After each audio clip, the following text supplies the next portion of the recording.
Hello everyone and welcome back to Backlot Banter. My name is Tucker Hazell. Today I am joined by my co-host Tanner Dykstra, who I often find sitting at the foot of my bed and staring at me in the middle of the night. And today we're here to talk about The Conjuring Last Rites. Tanner, another franchise is coming to an end. I can't believe it. Yes, Hollywood it's ending. It's over. Movies are done. That's Conjuring. right. The Last Rites is here. It is the fourth core Conjuring movie, the ninth total Conjuring movie. Just an obscene amount of films that they've got here. I'm here to hear your thoughts on it and whether or not you should see it in theaters. But of course, if you have seen this film, you can leave your thoughts in the comment section, or you can join our Discord server. You can tell us and talk directly to us about your thoughts on the movie with Tanner. I have to say, I remember our first year living together, you and I talking about Conjuring movies a lot. I think it's because 2019 we moved in together. Two of the movies had just come out. They had announced a whole slate of them. I remember you being drunk at a Halloween party. We were talking about The Nun 2, and it's like, Jesus, like, we were the worst, weren't we? But, hey, it's over now, Tanner. Now we can look back with a little bit of sweet passion, you know? Yeah, we'll see how over it truly is. But Tucker, I also have to set the record straight. This is the 10th Conjuring universe film. You know, people sometimes don't count I don't know anymore. So. Oh, that's a good point. Yeah. I don't know. I digress because Tucker, that is where director Michael Chaves cut his teeth in the Conjuring franchise. And he's come back around to cap off the story of the Warrens here. And I will say, I texted this to you last night. And I said, because you said they decided to lock in with the Conjuring 4, and I said there's a fair bit of locking in this film, much more than there has been in recent entries. I found. I said as well, this is the closest the franchise has gotten to the highs of James Wan kicking it off with The Conjuring 1 and 2. Yeah. I think there is a little bit of waniness to the direction here. And for the story focus, I think that he was perhaps the best at establishing like the groundwork of the Warrens and, casting Patrick Wilson and Vera Farmiga, who are two very talented actors in these roles. It's hard to catch up to being the best to cast Patrick Wilson when Patrick Wilson's already been cast. That's true. That's what I mean. When we do cast some young versions of them in this film, neither of which I found especially compelling, especially the young Patrick Wilson. I thought younger he was a little people. Stinky. Sorry. You mean the younger and Lorraine Warren? Yes. Yes. Exactly. I agree with you though. Shout out to that guy looking a lot like Patrick Wilson. He does look a lot like Patrick Wilson. I'll give him that. I will give him that. He's really good at that. No. I think that the focus on the Warren family is quite strong here. I think it also lends itself to this film being like surprisingly long. This film's like 2 hours and 15 minutes. But I think it's because we have to do a lot of that setup at the beginning. Because when we shift into like the actual case, it's like an hour and 15 minutes into the movie. I'm like, maybe even longer. We got to do a whole Conjuring case still. And I thought that the movie was going to drag for me after that point, and it really did. So I do have to give it its recognition there. I think there's some good scares and some scares in it. I think the performances are all quite solid. I think the direction is quite strong. And I do think that they found a good sort of avenue for making this the final Conjuring film instead of just being like, and it's the last one. So there you go, folks. Yeah, because the biggest problem, I just to put it out there, I think this movie is excellent. I was really impressed by it. I think I went into it with essentially no expectations because after The Conjuring, The Devil Made Me Do It, which was a film and a premise that I was very anticipating, just has not only totally underwhelmed while I was watching it, but has not stuck in my mind at all. Like, I cannot remember the whatever the demon or the ghoul from that movie was. I feel the exact same way, Tucker. I think this. I remember a scene with a radio. I remember a scene with a radio. Yeah, that's the opening because the Conjuring movies they have a very similar rhythm to them of like the scenes that happen in which order they happen in. Not that that's a bad thing. You know, it's part of the formula that they've sort of created that does work.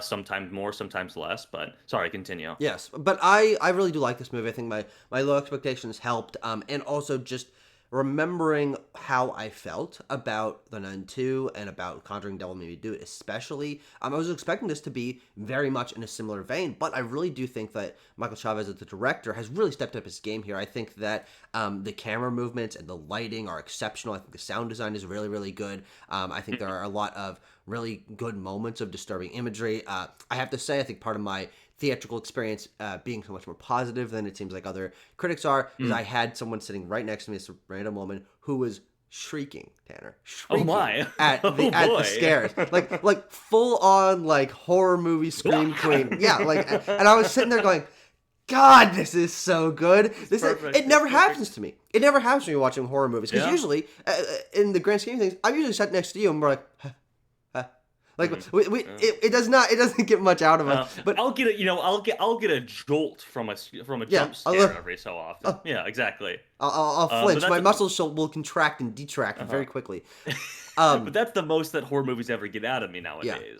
But I really did like it. I want to dig into it a little bit more, and I have to give the credit, I think, primarily for surprising me to Michael Chaves, who I think his direction really leveled up here. I remember us feeling essentially nothing when we reviewed The Nun 2 and being like, who's this Michael Chaves guy? Like, we called him out by name in our review, being like, why is he the one that they've handed the keys to this long-running franchise to? When at that point, he had not directed La Llorona, not very good. Conjuring 3 is not very good, and Nun 2 is not very good. And so, when I saw that name come up, I thought that it was a different guy. Like, watching the movie, and I watched it, I'm like, oh no, he just... I texted you guys and I said, I think he was possessed by a good filmmaker. Because there's a lot of really cool shots in this movie, a lot of great camera moves, and I think that really does enhance things. I was really impressed by that, and it helped draw me in. I think the editing is great. I think it is well paced for as long a movie as it is. Doesn't need to be that long. I think that's maybe a different question, but for what we're given, I was really truly impressed by by the Conjuring Last Rites. And I can solidly recommend it, especially as a theatrical experience. I saw it in Dolby, and this movie is very bass heavy, especially in its score. And it was like, whoa, and you get that like. There's lots of choral, like, and then there's lots of that underneath it, and I'm sitting there like, this is movies, man. This is horror movies.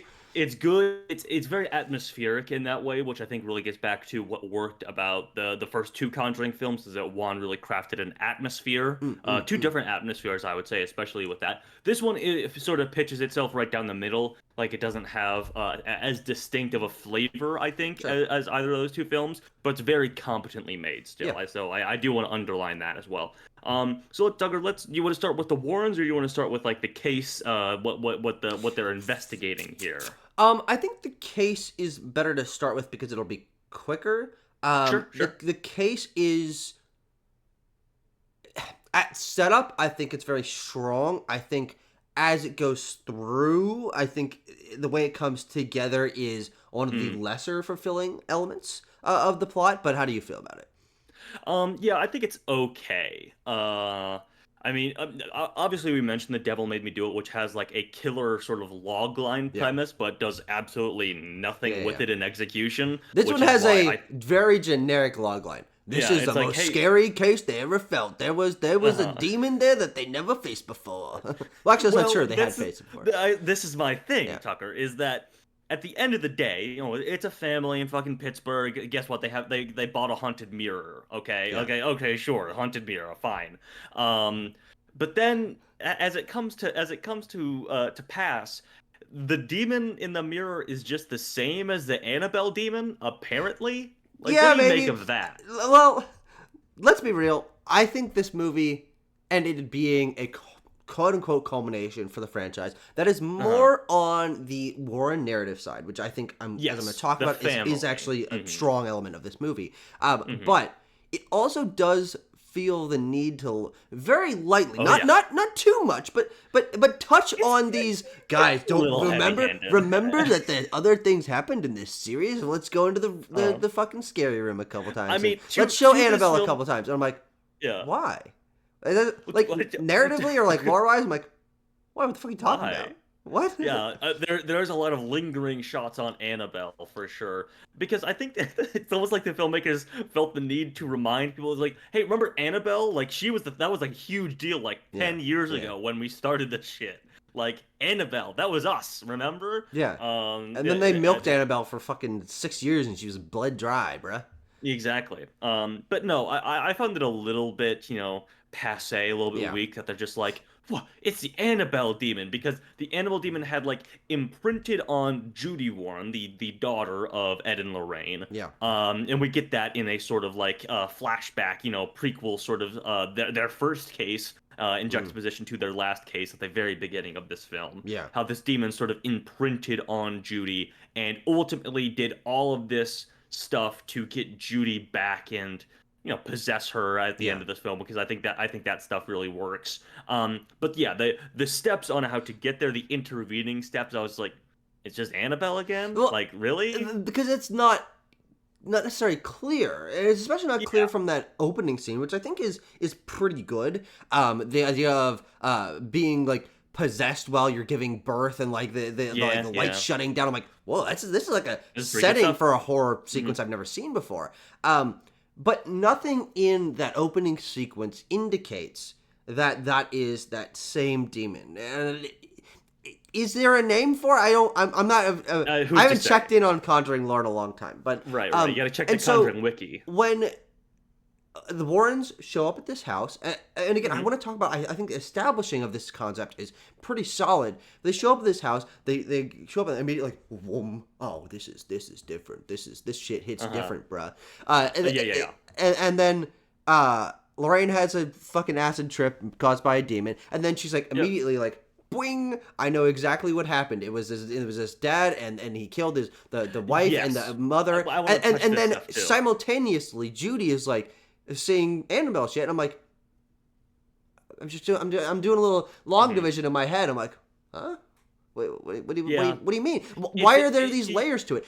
The Annabelle demon is controlling the spirits of these people that died specifically on the land here, but how does Yeah. it tie into the mirrors, the Annabelle demon? But it feels like they needed to 3/4 of the way through the movie come up with a reason why these things were happening and basically put no scripting effort into it. Like nothing that the movie's doing up to that point feels like it's leading to either or both of those, especially not the combined version of the two of those. Yeah. And they do that, and I'm like, huh? What are you fucking talking about? So yeah, I mean that is Tucker. That is the real like back end lore stuff that ultimately I don't know how much attention is paid to that in the Conjuring writers room. I do want to say though that on the note of like the family that used to live in this house, the ghosts that effectively that we do see for a majority of the scares in this film, little weak, I will say, little weak. I mean, it's nothing like the sort of like visceral imagery of the first film, or like the iconography that one creates with the Crooked Man in the second film, or not even like the Nun or Annabelle for that matter. I think this film is These really characters are lacking not in- going to get like, I don't know, like fan art of them. Yeah, they're just. Well, I will say I agree with you on general premise. Big guy with axe, couple scary women. I think the concept, not like I'm probably gonna forget about these, but I will say in the film, the execution of especially the makeup, I think is really exceptional. I think It's that good. the smiles that they do and the lighting that they like slowly put a light on them, and you'll see the like light glint off the teeth for a second, and it'll shift away. I'm like, that is good filmmaking. The makeup is the performance and the camera work are all making this a disturbing imagery moment, and those are the moments that the woman next to me like, yip! She's like, yay! But she's making like video game like platformer jumping noises. Yeah. But so the movies I'm of two minds on this element. I think it's I get ya. executed very well, but the concept is pretty weak. Yeah, I mean, I don't think we're gonna be getting 2027, the farmer in the Conjuring universe or whatever, the Axeman. The spooky family in the Yeah. house. Because I think that a lot of the scares are pretty solid. I mean, there are your more common like scary face popping up from a shadow or whatever, or Yeah. whip panning over to a scary face stuff. But like, Mm-mm-mm. there's like the CRT TV I thing love with that like sequence. the like the tracking of the video lines going up and up and up, and the camera tracking up to Yep. the dark shadow above the TV. I like that sequence a lot. I Yeah. wish there was more stuff like that, because I think this film also tries to do a little bit of like analog horror stuff. The dad is always Yeah. carrying around like a video camera. It doesn't lead And into that though.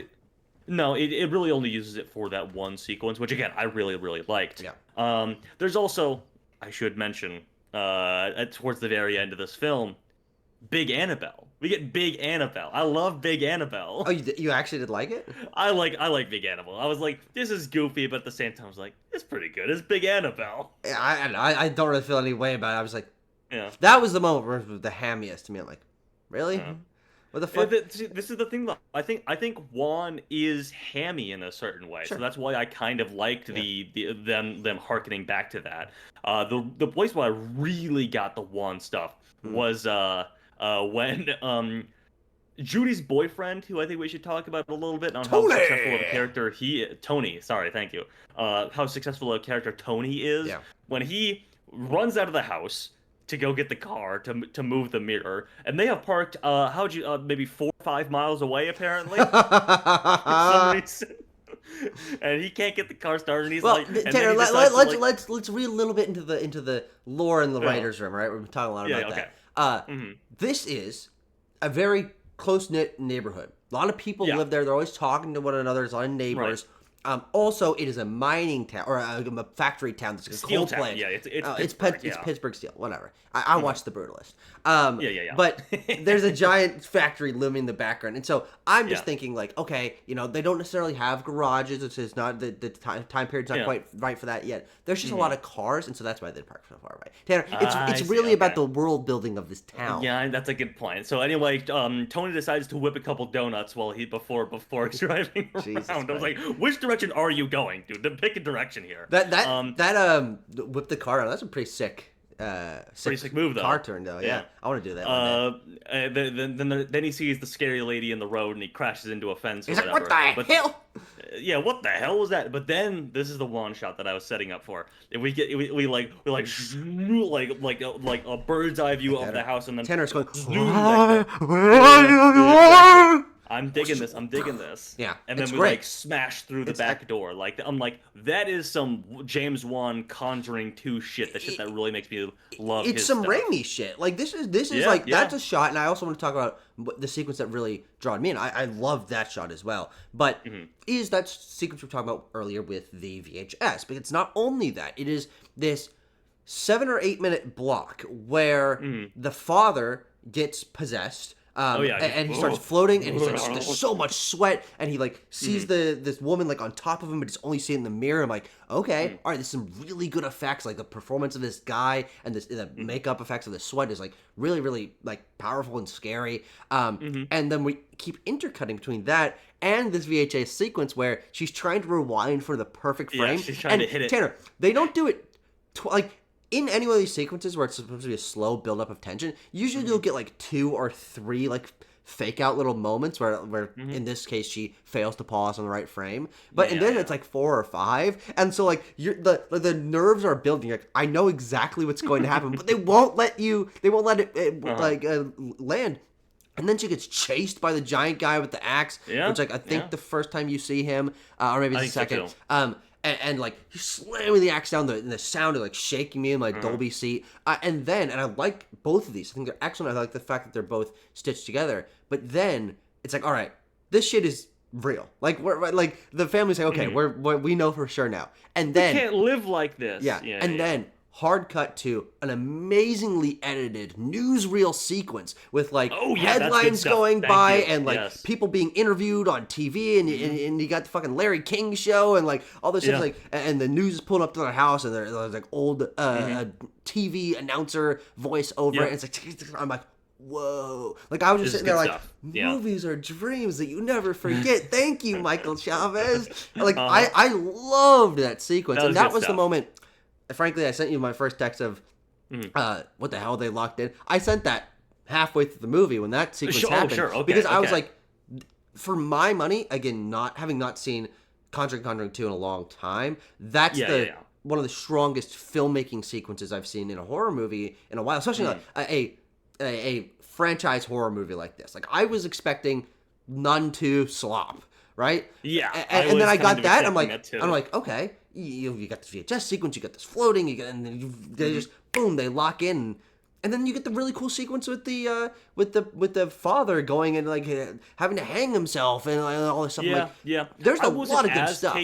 I wasn't as taken with that sequence, I would say, because I found that to be a little bit divorced from the core action of the film. I was Yeah. like, oh, now we're following this guy, and then it's like Judy's voice on the phone Yeah. for some reason because like she like sees him kill himself, which I guess they do that to like motivate her to go to the house in Pittsburgh, and so Ed and Lorraine follow her. Correct. Yeah. So let's talk about the Warrens. Well, first, Sure. one thing about this movie that I think is maybe a little bit weaker on a script writing level is that this demon, the animal demon, the scary farmer family demon, Yep. demons, like, there's just not really any consistency to what they can or can't do, like who they can't impact. Like, they show up physically sometimes, they don't a lot of the time. It's a little bit confusing what the layers are with the animal demon and the farmers. They impact Lorraine and Judy when they're all the way in Connecticut. Okay, does that make any like there's like some threads here that I ultimately think on a script writing level are not explained, but it's also like it's a demon movie, man. Like, at the end of the day, I'm like, these are good sequences. Like, I especially really like the one in the mirror room. I think that's a really exceptional scene. I like that too. And so like I'm like, meh. Like I was just thinking about that. I'm like, why is this happening? Like, Like, I can let it go because I got a cool sequence out of it. There are some sequences that are a little bit lazier in my mind, like the sink overflowing of blood or whatever. Oh, sure. Like, I could take or leave this, you know. Yeah. But anyway, the Warrens, Tucker, the Warrens. Yes, because here's the real meat of the movie. We are bidding adieu to Ed and Lorraine. If you remember from The Devil Made Me Do It, yes, you wipe away your tears. Devil Made Me Do It. They do set up a thing of like, is Ed Warren gonna fucking have a heart attack and die? And you're like, obviously not, because he like lived to be an old man, and because the film really does try to drill down on like the reality of the Warrens and what they did. You know, at the beginning of this film, they are basically doing like college tours and giving these paranormal sciences lectures to different universities. And then people are like, "Are you the Ghostbusters? Hardy har har," because it's 1986. Yeah. Who are you gonna call, etc., etc. Yeah. And then because they also hit these notes of like, it's like everyone thinks this stuff is a joke or whatever. Like the movie is sort of or reflexively trying to make you take this like the work that the Warrens did seriously, I think. Sure. At least in the fictional world of the film, but also it ends off with some archive footage of the real people, of course. So it really finds a focus in the family dynamic, the work that they have done, the help that they have extended to the people across 25 years of doing this effectively. Yeah. They say they did 1,000 cases. Believe that shit. I don't believe that. I was doing the math in my head. I was like, no fucking It's like way. that is that's one case a week for 25 years, I think is how I worked it out. One a week? One a week for 25 years. Shut that up. Whatever, man. It's you're roughly right. that. Well, yeah, whatever. But yeah, I mean that's crazy, and I guess that's possible. But whatever. Yeah. It's.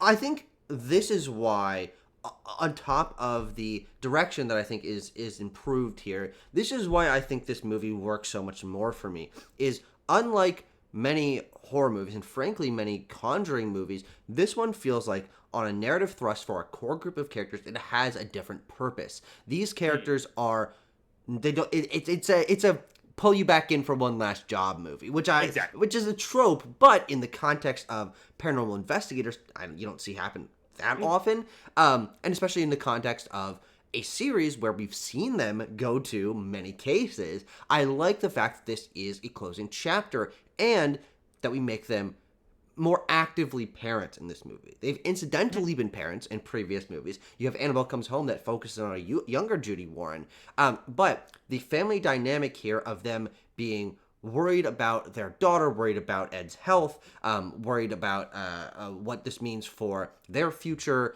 I think is a lot stronger narratively. Like, I'm much more compelled by this aging couple that is seeing their daughter, like, leave for the first time. They also happen to be paranormal investigators. I think that is a much stronger conceit for our characters than they're going on another adventure. And this time, and is Ed gonna have a heart attack while doing it, like that kind of thing, you know? Yeah. But no, I think the family angle just generally works in this film as a story, as a narrative conceit. Again, they spend plenty of time like drilling in on it in the first 2 acts, essentially, to the point where I was like, man, we're taking a long time for to come to a head in this film. And I think it still does that stuff quite well because they just basically crank it to 11 almost immediately after they arrive at the house. Sure.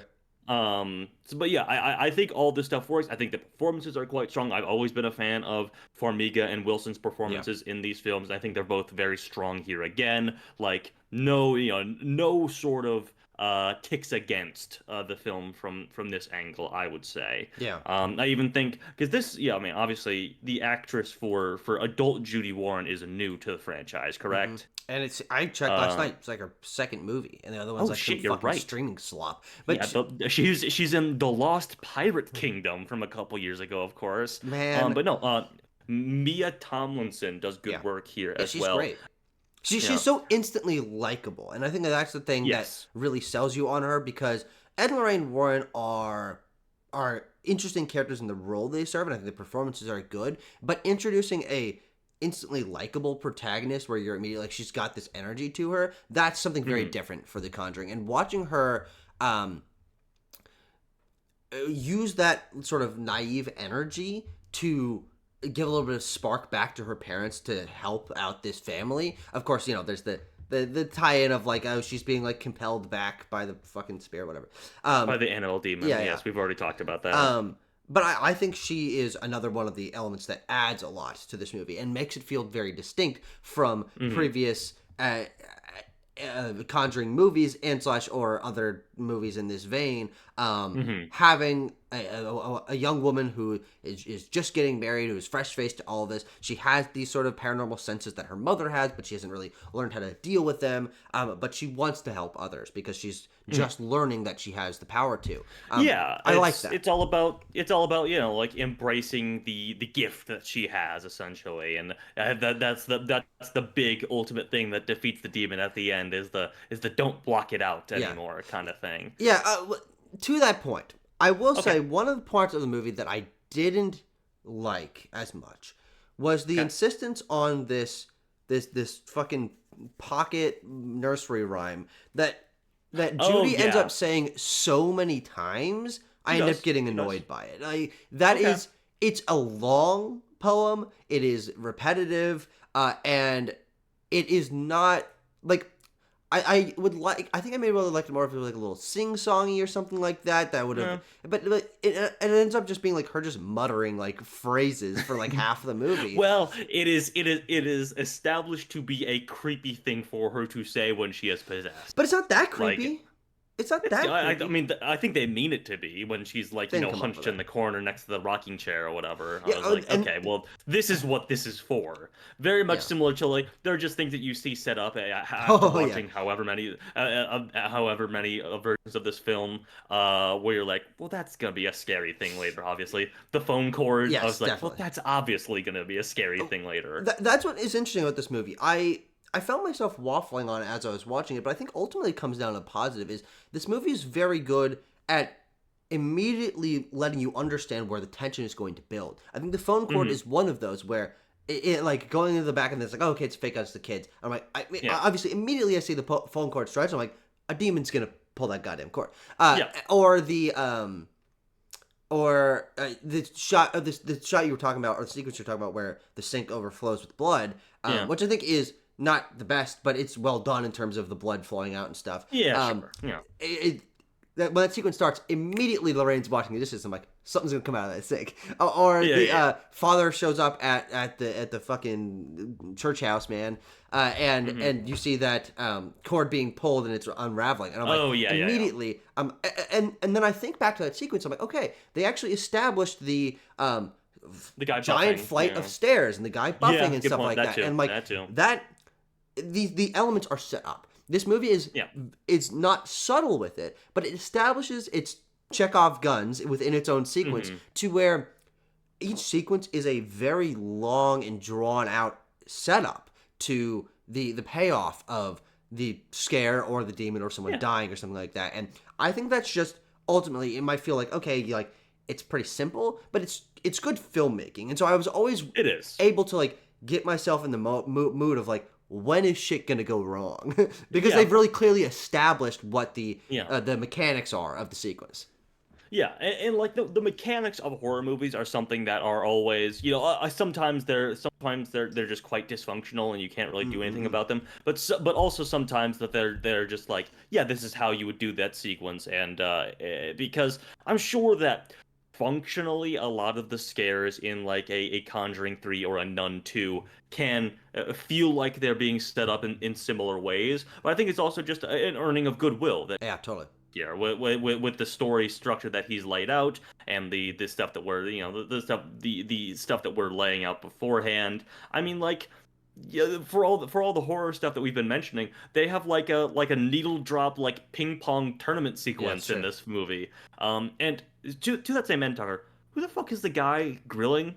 Have we seen him? Do we know him? I think he was an assistant in one of the previous movies, maybe like 2. Oh, sure, okay. Yeah, because he says he helped them out, and I also saw in someone's review, I'm sure, like, Brad showed back up. I'm like, Okay, because he mentions Rhode Island. It's like, I'm pretty sure the first movie is Rhode Island, I think. It's some sort of like countryside home or whatever. Yeah. Anyway, Tucker, before we give our scores, I have a couple questions for you. Okay. Here. Is this your favorite film in the Conjuring universe? Again, not remembering 1 or 2 particularly strongly at the moment. Yes. Okay. Given my current memory and context of when I saw the films, this is number 3 for me. I go 2, 1, 4.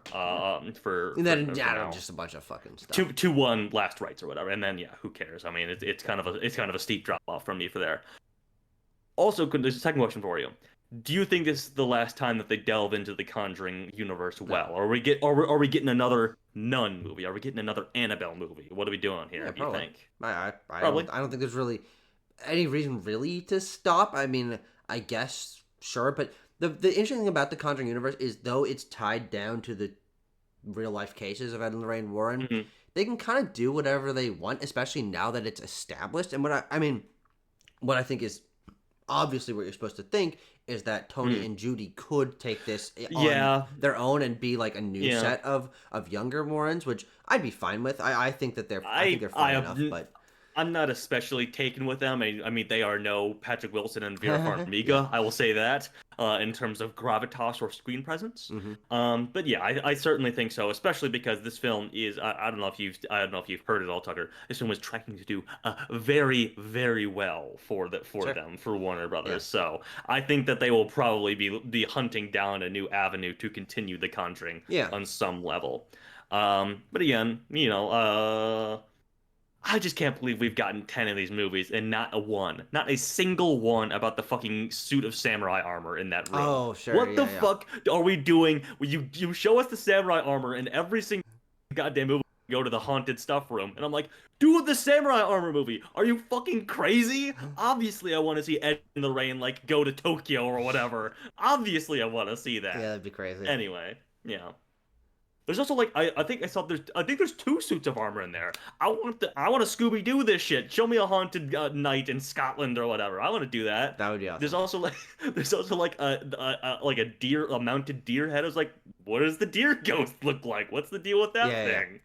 There's a massive well they can pull from, which is why I don't think this is over. And also, in the case of something like The Curse of La Llorona, they don't even really have to tie it in. It can just be loosely connected, and so they can say this is Absolutely. blank a Conjuring tale, right? Like it's Yeah. not, and these are horror movies. They're relatively cheap to make, and horror movies also very quickly turn a profit. And so I just don't really see. I think unfortunately for your future headcanon, I think this is probably the last time we, in a serious capacity, see Patrick Wilson and Vera Farmiga. Yeah, probably. But I think with Judy and Tony, as much as you might not care for it, set up, they can continue. They're fine. They are fine. They can make a Conjuring 5 with the two of them, or they can make extended universe spooky stories. Like some scary stories to tell in the dark or something like that, you know? Yeah, oh, that'd be pretty good. Someone should do that. Did you have any questions?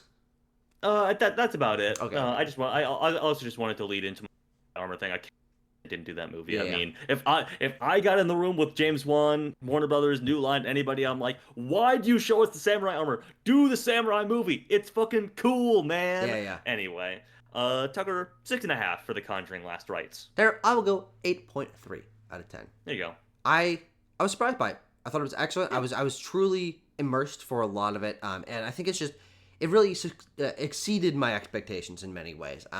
And I'm interested to see what Michael Chaves does next. I mean, he might be roped into doing another one of these, but I think that with this movie, I see a assured and surprisingly decent horror directing hand that I would like to see him do an original movie or something like that. I'm certainly more curious about his next project than I would have been a couple 2 days ago at the very least. and yeah, see that's exactly my point. But yeah, I liked it quite a bit. And for everyone watching, thank you, and we'll see you next time.